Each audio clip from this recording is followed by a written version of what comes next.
alatsinainy farany amin'ity taona 2022 ity loha hevitra ny jerentsika nandritra ny volana desambra dia miodina amin'ny atao hoe fibebahana, amin'ny fibebahana. Ary zava-dehibe ny fibebahana. Nahoana moa ny bebaka? Mpanota. Misy mieritreritra fa ny lalàna no nahatonga azy hanota. Tsy ny lalàna no nahatonga antsika hanota, fa nanaiky ny herin'ny Satana isika, ary ny fironana tao anatintsika amin'ny maha olombelona mpanota ateraka mpanota antsika dia mirona mandrakariva amin'ny ratsy. Zany ngay nahatonga ny apôstôly Paoly hiteny manao hoe tsy ny tsara izay sitrako no vitako, fa ny ratsy izay tsy sitrako no ataoko. Isika olombelona dia manana fironana ho amin'ny ratsy, andika ny didin'Andriamanitra. Tsy ny lalàn'Andriamanitra mihitsy no ratsy, fa isika nandika ny didin'Andriamanitra no tonga ratsy.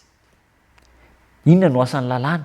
Lalàna nge dia tsotra e, mampafantatra amintsika fotsiny hoe ity ny tokony atao fa ity tsy tokony atao. Ary amafisin'ny tenin'Andriamanitra zany amin'ny Romana 7:7. Zao nge ny ambaran'ny tenin'Andriamanitra, Romana 7:7. Kanefa tsy nahalala ny ota aho raha tsy tamin'ny lalàna, satria tsy fantatra akory ny fitsiritana raha tsy ny lalàna no nanao hoe aza mitsiritra. Romana 7:12 toy izany indray manao hoe ary masina ny lalàna, masina ny didy, sady marina amin'ny tsara. Tsy ny lalàna zany no ratsy, fa tena tsara ny lalàn'Andriamanitra, masina, mendrika ny lalàn'Andriamanitra, fa le asa ataontsika mandika n'io lalàna io no maharatsy antsika. Ary mila fantatsika tsara izany. Noho izany, ilaina ny lalàna sa tsy ilaina? Tena ilaina ny lalàna. Ilaina ny lalàna. Lalàna zany dia mampafantatra antsika fotsiny hoe ity ny tokony atao, ity ny tsy tokony atao, manondro ny mety tokony atao sy ny tsy mety tsy tokony atao. Ka ny lalàn'Andriamanitra dia fitaovana ampiasain'Andriamanitra andrefesana ny fibebahana. Ka rehefa nangalatra isika dia hoy ny lalàna hoe aza mangalatra. Référence zany, ahoana ny ahafantarana hoe diso ianao nandika an'le lalàn'Andriamanitra. Dia ny asan'ny Kristy lay mato antsika dia manome hery antsika, Jesosy lay manome hery antsika hoe ianao nangalatra, noho izany mila mibebaka ianao, mibeba. Fa jereo nge nambaran'ny lalàna aza mangalatra, nefa ianao nangalatra, mibeba. Ny asan'ny lalàna zany dia mitarika antsika ahafantatra fa diso ny nataontsika, ary rehefa diso ny nataontsika dia hibebaka isika. Tsy misy tena fibebahana marina raha tsy misy fiaikena ny fahotana. Io indray ary fa miverimberina le hoe fiaikena ny fahotana sy ny fibebahana. Tsy misaraka reo, miaraka mandrakariva raha tiantsika ny ho hibebaka marina, ho tonga amin'ny fibebahana marina. Fiaikekeloka dia fibebahana. Raha tsy misy ny fibebahana marina dia tsy misy fiovam-po marina. Tsy miova fo ny olona raha tsy miala amin'ny ratsy fanaony, ary tena manan-danja.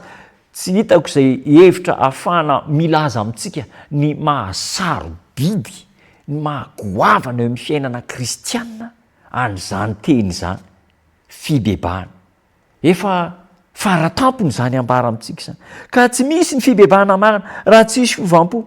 Maro no kivy matetika no ny fanandramana, no manam-pirofo fa tsy naomby izy ireo, ary zany dia mahatonga an'izy ireo hamonjy fiangonana fotsiny fa tsy ho tafaray amin'i Jesosy Kristy. Ny fiaikekeloka zany mamonjy fiangonana dia tsy manampy antsika ho tafaray amin'i Kristy, satria miaiky ny tsy mety fotsiny isika. Misy ohatra ne raisitsika, ohatra hoe nangalatra dia nangalatra, fantatra fa ratsy ny mangalatra, fa izao angalatra ihany, afaka herinandro, afaka fotoana foy dia mangalatra. Zay le hoe fiaikekeloka tsy misy fibebahana. Ka ny fiaikekeloka tsy misy fibebahana dia tsy ho tonga amin'ny firaisana amin'i Jesosy Kristy.